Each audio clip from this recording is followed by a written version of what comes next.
It's a very big day for all of you, I know. But I suppose you want to know a bit about my journey in life. I was born in a very committed and loyal family in Iran, in the Jewish family. The core of everything I achieved in life was due to my parents, God bless their souls. They were the cornerstone of my life. Even though I was going to school, but because I don't sleep a lot, I started writing a book from 4 o'clock in the evening till 8 in the morning. This is the same thing I did for my PhD, I'll come to that in a minute. After a year, I published a book which became, and still is, after almost 55 or 60 years, the bestsellers, and I proved him wrong. And that taught me a lesson, that in life, if you have an aim, if you have a purpose, you could focus and you can succeed. In 1967, after doing my national service, I left Iran and went to the United States. After trying to learn the language, because I was fluent in French, but not fluent in English at the time, I started to take some courses in Queen's College during the night. I transferred them afterward for a day. I did my BA in Queen's College. And in the course of that, I was doing a lot of work. I was helped many times. I failed many times. But every failure became the cornerstone of my success. Do not underestimate your strength when you are faced with failures. It's always helpful, always learn, and go even harder to achieve your goal. In 1976, I was coming to London a lot. In 1976, I came to London. It just so happened that I met the love of my life. I moved in 1978. We got married. And in 1981, our first son, Daniel, was born.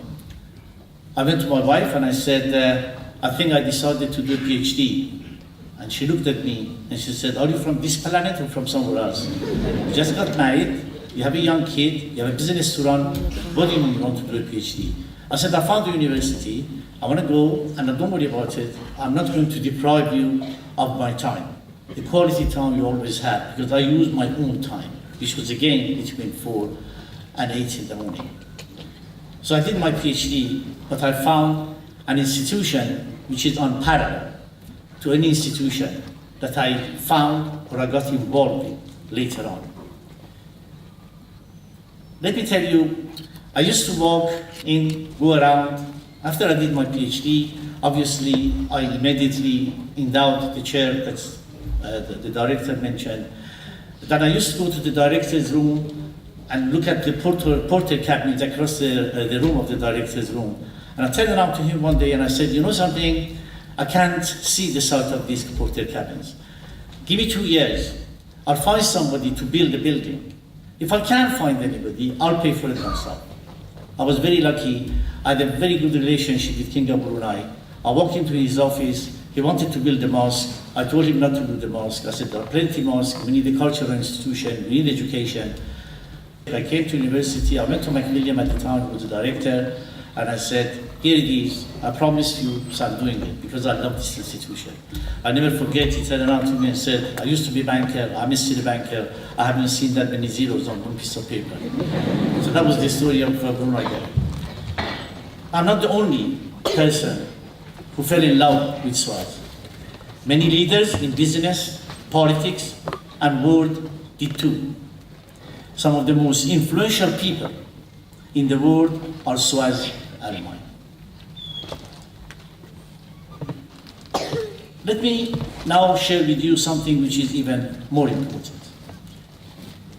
You may ask how a guy who left the country in 1967, the country of his birth, with only $750, and that was the leftover of the money after I sold the royalty for my book, got here and is standing in front of you now. I'll tell you why. Because throughout my struggle to get here, I followed 10 guiding principles. I'll share it with you. Be passionate. Life without passion is like fire. Be patient. Dream, plan, and pursue. Be unique. Don't ever want to be somebody else. That position has already been taken. Be generous. Generosity is a blessing from Almighty. Be well informed. We live in a world of mass information. We are living in a world of mass information full of misinformation. Be present. I'm sure you have heard this before, but I have added something to it that I share with you. The saying goes that the past is history, the future is mystery, and the present is a gift. And it is a gift. That is why it is called present.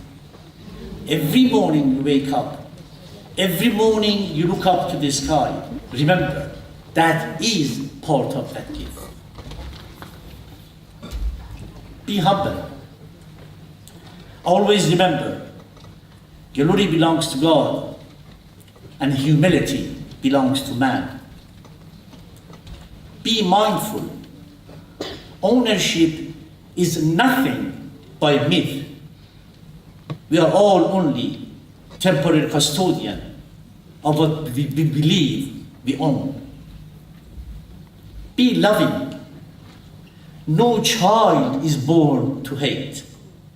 We are born as human beings first. Religion is given to us as birth. In reality, there is by far more that unites humanity rather than divides humanity. And finally, be wealthy. There is a huge difference between being rich and being wealthy.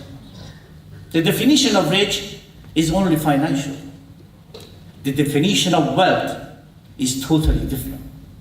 It includes good health, a strong family, trusted friends, and respectable reputation. The Bible said, good name is like a good oil. Mix it with liters of water. Give it half an hour. Shake it for as long as you like. The oil would end up at the top. The only thing you have, the only thing you leave behind is your name. Cherish it. I wish every one of you not only to become rich and prosperous, but more importantly, to become wealthy citizens of our world. You heard that in our collection we have different collections from Islamic art to Hajj and to others. There are 8 different collections with 35,000 pieces. We are planning to publish 100 volumes, which is going to be the biggest publication in modern history, out of which 72 are already out. They're on our website. But all this happens because I learn simply from nature. I was walking when I was army medic, and those days there was a lot of snake in the field, but they were not venomous. So I was following them, how they get away from us. And I realized that they find a little hole, which is not much bigger than the size of their body, and they straight go in. And it dawned on me, imagine if they curve their body, they cannot get in. Choose a straight path in life. That is a path to success. I'm known to have awakened sleeping giants. This is what I always say. I bring them to light. I bring them and introduce them to humanity. But I have a challenge for you today. As you begin your own journey, I challenge you. I challenge you to identify your own sleeping giant, in whatever field it may be, to bring it to life and share it with the world. As the elder of this great institution, I welcome you